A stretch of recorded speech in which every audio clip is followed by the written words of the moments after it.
Have you ever wiped off your soda can top? Everyone has worldwide.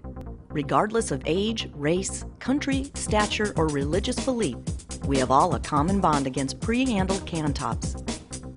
Everybody wants a clean cap on their cans. Why are most drinking straws covered in America to protect kids from putting a stranger's fingerprints in their mouth? Why can an unclean, unknown, coin-infected person handle your soda can before you put it in your mouth?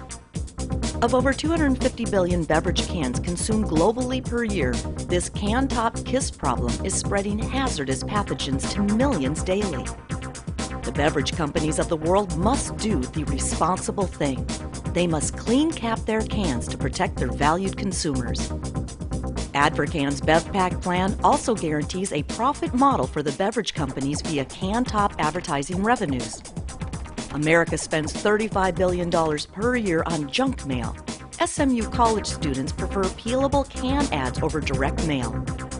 Increased revenues in the billions of dollars are assured for the major beverage companies if they ignite Advocan's winning business plan globally, whilst protecting their consumers. Peel to reveal a more responsible canned beverage industry via Team Advocan's business plan.